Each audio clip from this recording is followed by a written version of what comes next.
Good evening, everyone.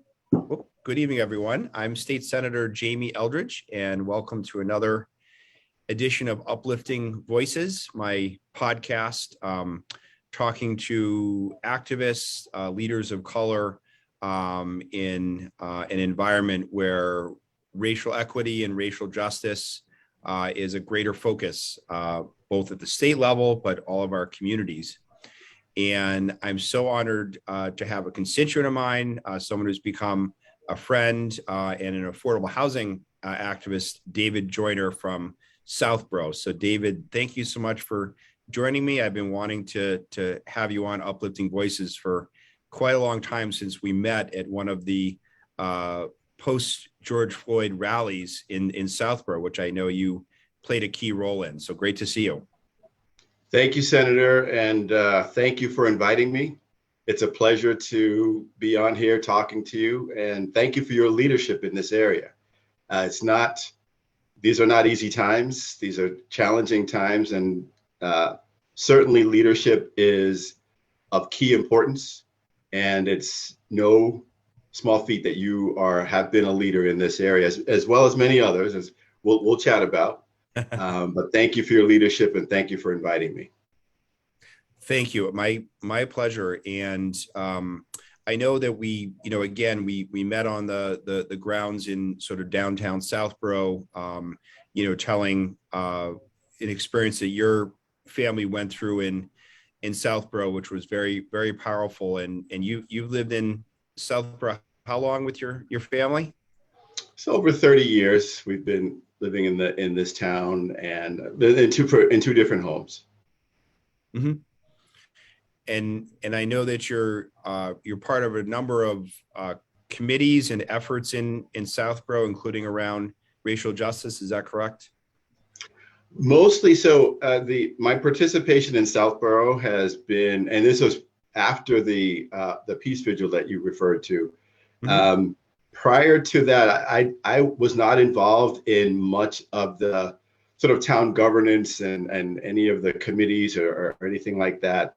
But since that experience and that time, which I found to be very supportive and mm-hmm. A good way for folks to share what has been happening, including my own experiences. But since then, I've gotten involved with the Community Preservation Commission, the CPC, it's in Southborough. Mm-hmm. And all committee, and also the Youth and Family Services Commission. So those mm-hmm. two specific groups I've joined since then, and just have had the opportunity to get more involved and more exposed to what's been happening in the town. But it's that came as a result of folks coming together and talking, and I got a chance to meet the police chief and have had many discussions with him since then. And he's also someone like yourself who's very interested in ensuring that people feel welcomed and comfortable. And it's an odd thing to say for someone who's lived in a town for 30 years, but it's a dynamic that obviously needs to be discussed. Absolutely. And I remember the police chief being very fully supportive, engaged, and there have been a lot of conversations. Do you feel that those conversations have also become part of the committees that you're part of, the CPC and the Youth and Mentoring Organization? To a degree, yes, but I think more the groups do their work, and each of the organizations focus on their charter, what they're supposed to do, and to the extent that those issues come up, then they are discussed. But it's not something that I find to be an agenda item or anything that's specifically targeted. It's just the groups do their work, and I think their efforts have been to include a more diverse population of folks representing those committees and commissions. So it's more to get other opinions and voices on the group. That's great. That's great to hear, and I'm seeing that more and more often in the 14 communities I represent, including obviously Southborough, and you have the diversity equity and inclusion committees in a lot of communities. On the CPC, obviously one of the core missions of spending Community Preservation Act money in cities and towns that have passed the CPA is affordable housing. And I know you've Yes. been a longtime advocate for affordable housing. Yes. Which is great. What have you seen in Southborough on the affordable housing front? I would be the first to say, and I think that's how we first got talking, is it's difficult in the suburbs to have that conversation about moving forward on truly affordable housing. So I would say that specific topic has not been a topic of discussion as of yet. It's more been focused around specific projects in the town and funding needs for those projects, and the whole process around it, and the process of bringing those funding requests to town governance and for people in the town to vote on them, but not specifically affordable housing per se. Okay. And that wasn't my expectation going in, that suddenly we would have this robust discussion about affordable housing, either through the CPC or in any other means. But there's still hope that will be a topic of discussion. But as you and I know, those issues are not easily discussed or resolved when you consider sort of the whole, everything that surrounds the concept of bringing affordable housing into a town. So I didn't go into this with the expectation that we'd be focusing on affordable housing, but that could certainly still come up. Sure. And I think it's, I'm seeing those beginning conversations, but in many of my communities, but there's still not the big action items happening. Obviously part of it, and this is what I was involved with, is, we had, because of the American Rescue Plan Act, there was about $5.2 billion that came to Massachusetts, just the state government. And one of the big things I was advocating for was to spend more money on affordable housing. That's, public housing, first-time homeowners who are working class or low income, and then of course building affordable housing through subsidies. And I know that's been something that you've had a professional background in, as far as how do we build more affordable housing in Massachusetts. So first, let me thank you for your leadership in that area. I did have a chance to see on your Facebook page a link to the article which talked about that investment, the $600 billion in affordable housing in Massachusetts.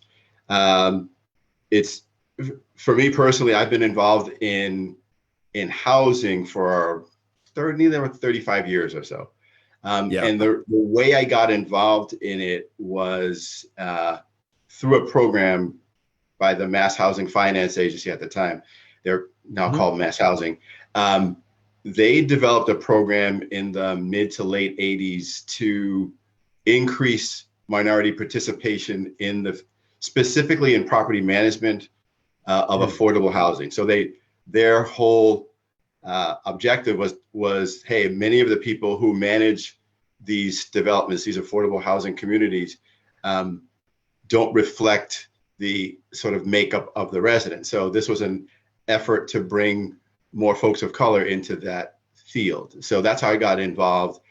And over the years, I've done property management and asset management, and then have been fortunate enough through an affiliation with some of the trade organizations, the New England Affordable Housing Management Association, or NEMA, and their affiliation with the national organization of NAMA.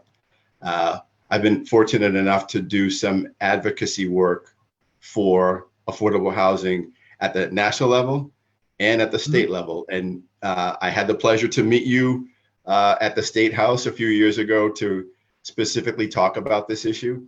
And it was very clear at that time that you were a big proponent of affordable housing. And at the same time, you spoke of the challenges that faced many communities in your districts for how to actually increase affordable housing. So the funding for preservation, for home ownership, and all of those things make a big difference. It's still probably a drop in the bucket of what's needed. I think when we looked at the National Low Income Housing Coalition puts out data on this, and I think it's like the number is for every 100 families who need affordable housing that's very low income. I think there's 48 units of housing for every 100 folks who need it. And so these programs are important, but they don't quite get us to where we need to be to eradicate homelessness and really address the affordable housing crisis. So that again, it's not a non-controversial issue when you think about state and federal budgets and how much goes to this. So it's always appreciated when we have leaders like yourself who work hard on these issues. Well, thank you. And obviously takes individuals like yourself that, understand how to manage affordable housing and also how to get there. And obviously part of that conversation is increasing, government funding and subsidies, but also are there other things, the legislature did some work last session on zoning reform, the housing choice reform to lower the threshold for, denser housing developments from a 2/3 threshold, which is very difficult, as we both know at town meeting, to majority. That's being implemented now by the Baker-Polito administration. But, are there other things that the government can do to make it easier to build denser or more affordable housing?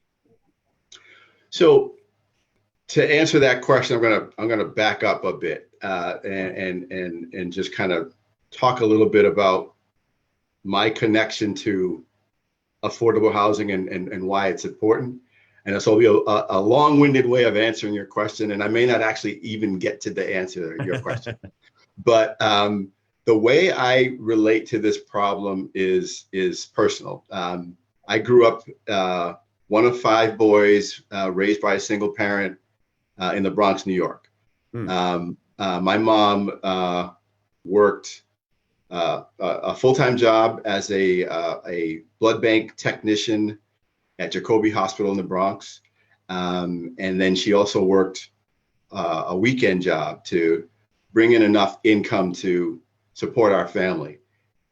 So we grew up in a 2-bedroom apartment. So there was 5 boys, my mom, and growing up in a 2-bedroom apartment.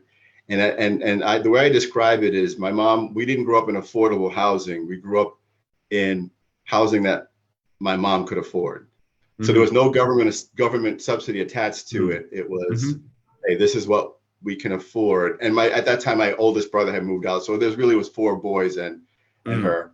But it was, by today's standard, it would be considered overcrowded housing. Yes. But it was so she could put us through school. She could support us and do what she needed to do. If she tried to rent that same apartment today, given how incomes have increased over the years and rents have increased. So if she tried to do that same thing today, she couldn't. She could not she could not rent that same 2-bedroom apartment with the same job that she held. And that's the dynamic is basically incomes have not risen the way rents and other expenses have. I mean, I remember very clearly her struggling to pay, to make choices about what to pay. So there were times where the light bill wasn't paid because she had to make sure the rent was paid, or she wanted to make sure that her sons went to good schools. So in New York City at the time, the schools weren't as good. So to get a better school education, she had to to send my brothers to Catholic school. I actually tested into the Bronx High School of Science, so I didn't go to a Catholic school. But those are the kinds of choices that she had to make, that families have to make today with fewer options. So it's the idea is the normal supply and demand model is insufficient to meet the needs of folks and families needing housing. So to get back to the question of what else could be done besides zoning, I don't really have an answer for that. I don't really know besides the idea of so the way affordable housing is financed in many ways these days is through the low-income housing tax credit program. It's at the federal level, it's at the state level. And there are certain manipulations that have been done to increase incentives for developers to develop in certain areas. And I don't consider myself an expert by any means on any of those areas. I just know that for families making the choices that my mom had to make many years ago, the choices that they're making today are with fewer options. So somehow we have to collectively figure out how to increase those options for folks. And it touches not just housing, it touches other areas as well, healthcare, wages, and then that kind of thing. But again, I don't consider myself an expert. I just have someone who has been involved in the industry and have done some advocacy work. I leave it to the experts to figure out how to do it. I think folks like us just need to continue to remind people of the issue. And as another way, I'll share with you how I relate to the problem. So through my work, I'd say about 6 or 7 years ago, we were doing a lease up of a newly constructed affordable housing community in the Dorchester area. It's about 35 units of housing. Not all of them were deep subsidy, meaning targeted to people at 30% of AMI or below, area median income. Some were moderate income. So 35 units of housing. And when we advertised, we got 1,700 people apply for 35 units of housing. Wow. And about half of them returned their application. So let's say 900 people applying for 35 units of housing. And obviously, in order to do it in a certain way that you could make it equitable, it had to be a lottery. So I sat in those meetings where they were organizing a lottery that was done by the city of Boston. And just to hear the stories of the folks and to see the desperation that people had was eye-opening. And then that story is repeated many times over, but that was one direct experience that I had with the dramatic need for affordable housing in this state. So it's a nationwide issue, but that's again just in this state alone. Right. It's particularly bad here in Massachusetts, and the experience that my staff and I have been through recently, which had a positive outcome, but underscores that backlog, is that it was a elderly couple lived in the town of Ayer, one of the other towns I represent, and they had lived in a motel room for 5 years. Obviously one room, motel room. And when I met them at a church gathering, we helped them apply for public housing. They just moved literally this past week into public housing in Chelmsford Public Housing, which does a really good job of building new public housing. I wish more housing authorities did. And so that was, incredibly a success. Wonderful to see that. But, they had been in that tiny room in a, modest motel for 5 years at a time when they should be enjoying, their senior lives. They were, basically just surviving, Yes. So, and this particular housing in Chelmsford, it was brand new housing where the Chelmsford Housing Authority, which has a nonprofit wing, had purchased the building and turned a market rate building into 100% affordable. So that was great, and that was Mhm. with part MRVP vouchers, some of the state versions of Section 8 that Yes. can build affordable housing. So.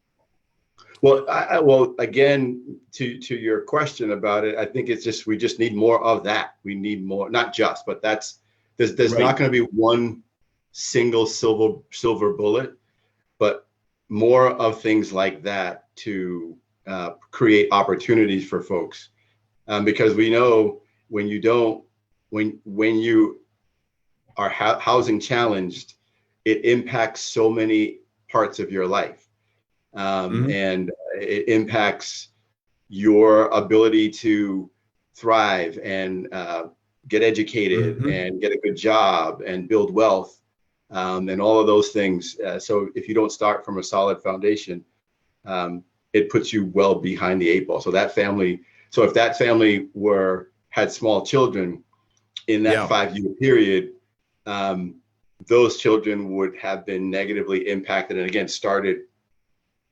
behind their peers who didn't have those challenges. So it's a problem worth a lot of attention, and not just as a housing issue, but as a sort of as it connects to other areas as well.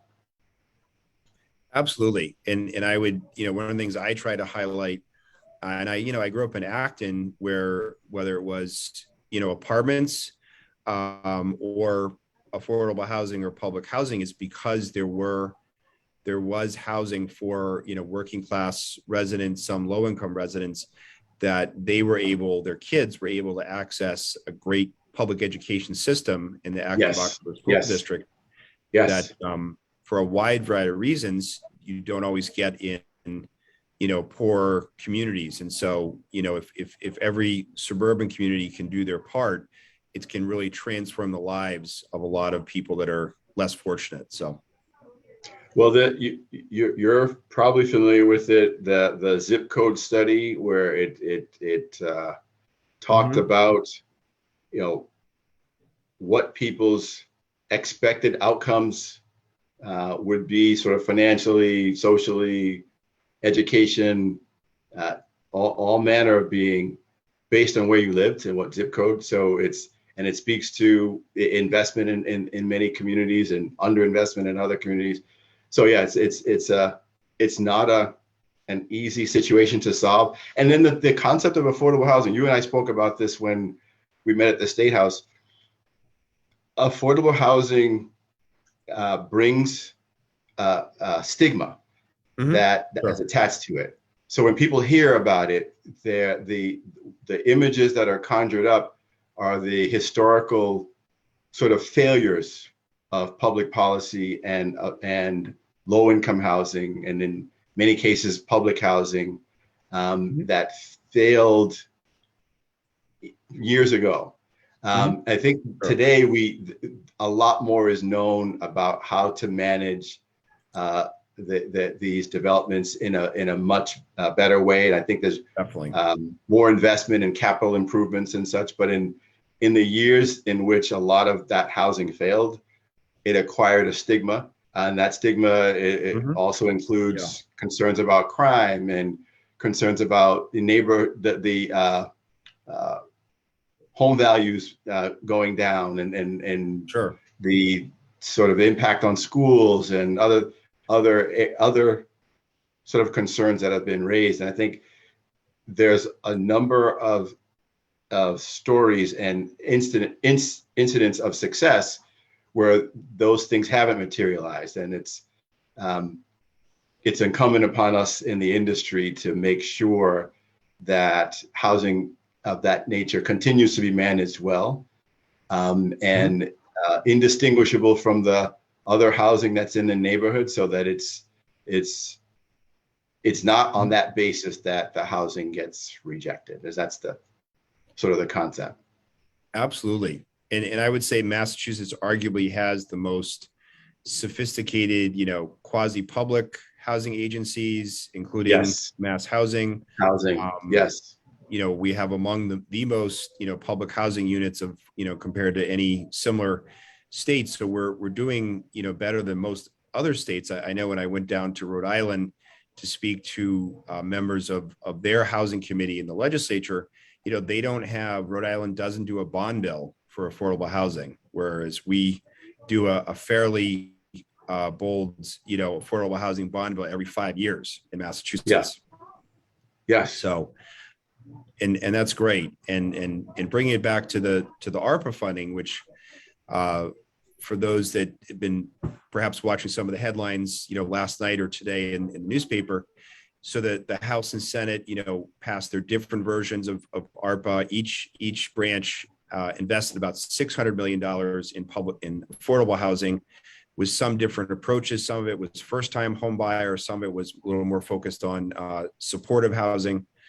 But I think the outcome will be at least $600 million for affordable housing. So that's good. That's so let's fantastic. get that money to fund some of these Yeah. projects, some of which are sort of waitlisted to get those state subsidies. That's fantastic, and it's important that all of those efforts work together. And I know the federal government is also working on, through the infrastructure bill. I think this 150 billion earmarked towards affordable housing, of that, and in different areas, as you kind of described as well. And even still, even that, it is probably pales in comparison to what's needed, but it's still, you have to start somewhere.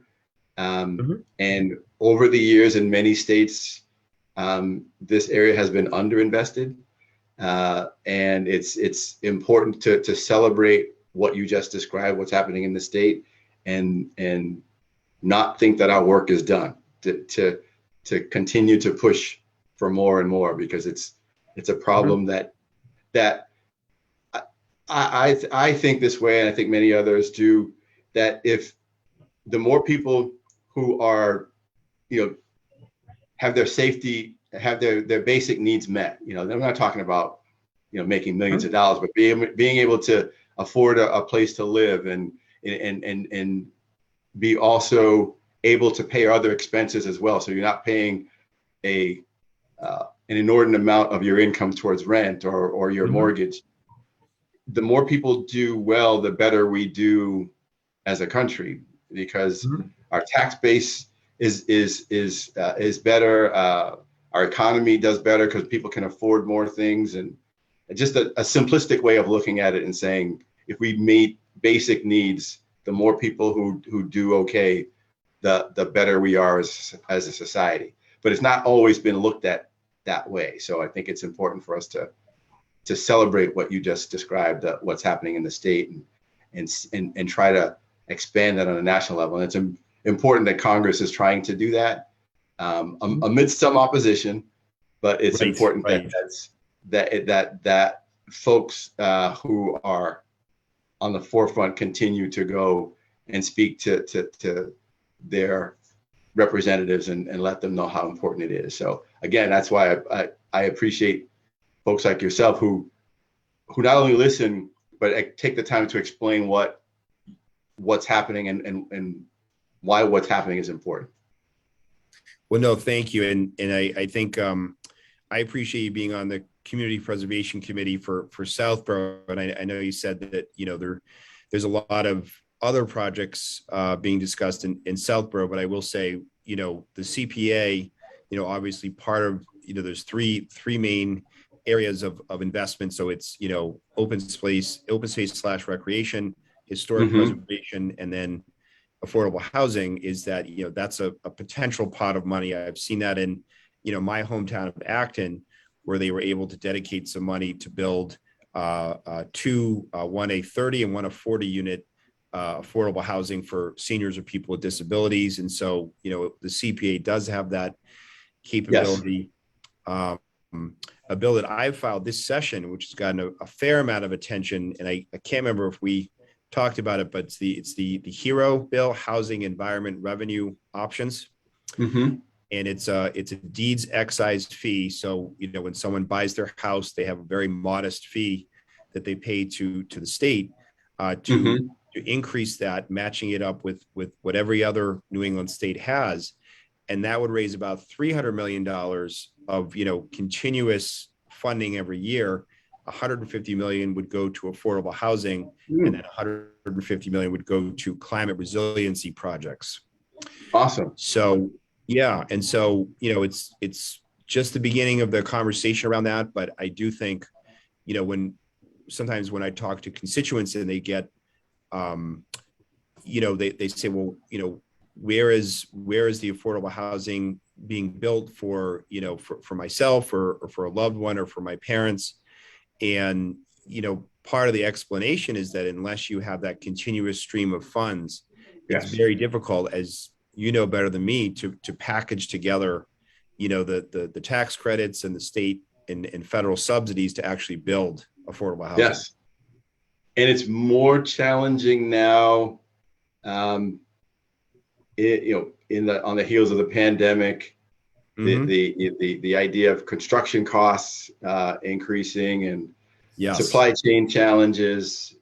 Housing is still getting built, and it's still happening, but it's in that sort of environment that folks on the developer side, they're dealing with those challenges, and more need state and federal assistance to ensure that the housing gets built. So, it's a public-private partnership that is critical to meeting these challenges. So, what you just described, the bill that you just described, and I don't know at what state it's at, and in terms of support and such, but it's so needed. So again, thank you for your leadership in areas like this, because it's out of the box thinking is the way to kind of try to figure out how to do it. And again, I don't profess to be an expert at all. I'm just someone who's been involved in the field and have personally experienced it and seen it, and understand that it's not a situation that's going to get resolved by market forces. It definitely needs government attention to address. So appreciate what you're doing. Absolutely. And I appreciate you taking your sort of experiences growing up in the Bronx, and, your mother and siblings, and, taking that into the professional level of affordable housing management. And now, since I saw you at the Peace Vigil, getting more involved in Southborough, which is wonderful to see. So I hope that's going well. It's going well, and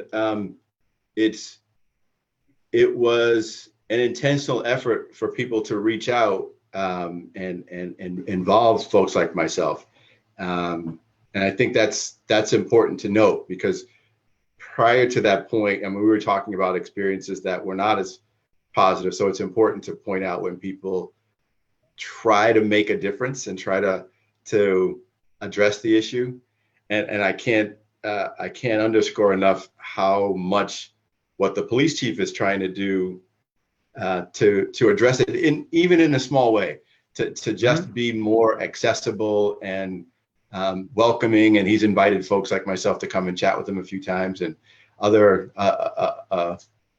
people of color in the town, and not just once. It's something that's happened over a few times, and it's you got to applaud when people make the effort, and that's, for me, joining those was just my way of trying to meet that effort, is to say, okay, well, I'm being welcomed. Let's try to do something. So both the CPC and the Youth and Family Services group, which again is that they reached out to me to join, and I've been very much appreciative of the work and their work to address issues in the town from all different areas of drug concerns and other ways to help make people's lives better. So I've been happy to be a part of that group as well. That is great. And the youth and family services, I'm glad to see that happening in more communities. I know in the town of Westborough, which I also represent, they've had a pretty robust youth and family services department, but a lot of communities do not have that. And, especially around issues of mental health, it's just some massive challenges even before the pandemic began that hoping to get better addressed in the schools and really for all residents. So. Agreed. Mhm. The Senate did this week, actually last night, we passed a comprehensive mental health access bill, everything from mental health screenings to improving community access to the boarding issue where, you have a person or a young person who has a mental health crisis and they're experiencing boarding. They're being put in an ER of a hospital because they're not Oh, goodness. Yeah. psychiatric beds. Yeah. So I was glad that we took that initiative. That's something that Senate President Spoka has really led on. So we passed that last night. Excellent. But, Excellent. Yeah, but hoping to do Great. more next year. And I guess, I would just say, and I know you talked a little bit about this at the Peace Vigil, which again was a long time ago, but how are you feeling as far as the mood around racial justice in Massachusetts and in this country? How are you feeling now with well over a year since the justice movement sprang up? I think the honest answer to that is quite mixed. Yeah. Mm-hmm. There are things that have improved as a result, but there are issues that are happening right now so you feel like the progress is never linear. It's never this straight line path to progress. There's fits and starts. And I think there has been more awareness. There's certainly been a lot more attention paid to it. Organizations have devoted a lot more resources towards diversity and inclusion, money, attention, training. That's happened. But there's also been backlash too. And all you have to do is turn on a news station and you'll see and hear that as well. But it's just a reminder that progress is never linear. It's people who are impacted in a certain way will speak out in a certain way. So there's been progress, but there's also been some challenges as well. And I think that's just par for the course, but it's important that people everywhere, especially in positions of leadership, don't give up, don't get discouraged, and continue to push forward. And sometimes you feel like, oh, hey, everything's great, we've solved the problem, we're good. Right. And then you're like, oh, exactly. No, we haven't. No, we're not.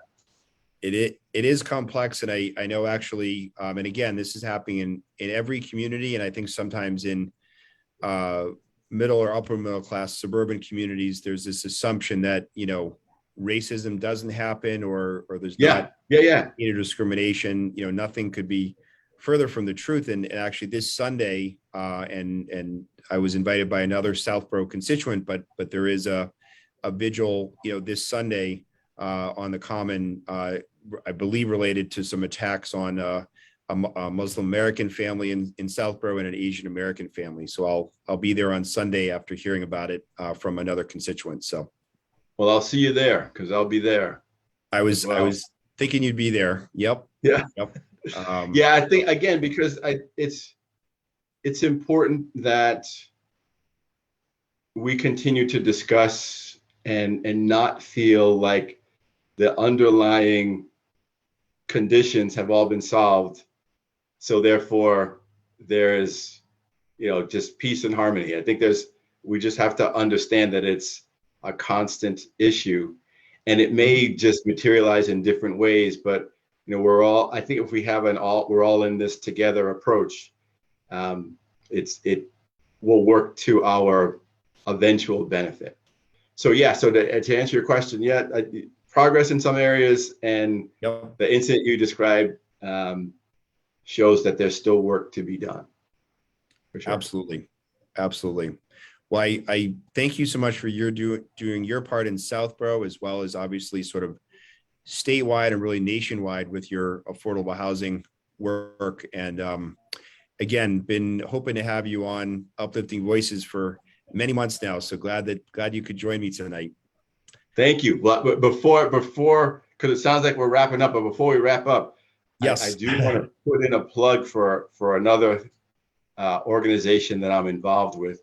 Oh, great. And I spoke to you a bit about it. So it's called the Maisie program, Oh, and yeah. it's affiliated with Big Brother Big Sister, and it was started by the family of a young man who unfortunately was killed by a drunk driver. But throughout his life, he was very much committed to improving the lives of others and through mentoring. So this is a mentoring program, and it's a bit like Big Brother Big Sister, and where I just became a mentor. Just had our first meeting last Saturday with our mentees, and very much looking forward to continuing it. This is actually in Framingham, but this Maisie program is in Framingham and Marlborough, and they also have an affiliation in Waltham as well. So you're assigned to a high school student, and over the course of the time with them is to help that person develop a plan to go to college and some other way to improve their lives. So I just met with my mentee, and fine young man, Joel, and looking forward to continuing that. And the plug is that more mentors are needed, and it's what you have to bring to it is just a willingness to want to impart your life experiences to a young person to help them. I think of it as, as I was growing up and as was a teenager in the Bronx, what it would be like to have someone who provided that role for me. So I think about that as I try to impart that to the young man who I'm going to be working with. So yeah, so I think it's an important thing that we need to do, and then in our small way, just try to make a difference. So that's, again, a plug for that. And if there are folks who might want to hear more about it, it's the Maisie program. You can go online and read more about it. You also read more about Big Brother, Big Sister. Folks do need others who have experienced, even if you haven't experienced similar things that they've experienced, just ways to help give them guidance in their lives. So that's a plug that I wanted to get in there. That's great. Well, David, thanks for pointing that out. So Maisie, so hopefully more people will get involved with that. Thank you for being part of that too. And thank you so much for joining me tonight. And I want to thank all those who followed tonight's podcast, Uplifting Voices. And once again, David Joyner, affordable housing advocate, constituent from Southborough. Thank you so much for all you do, and have a good night, everyone. Thanks so much. Appreciate it. Thank you.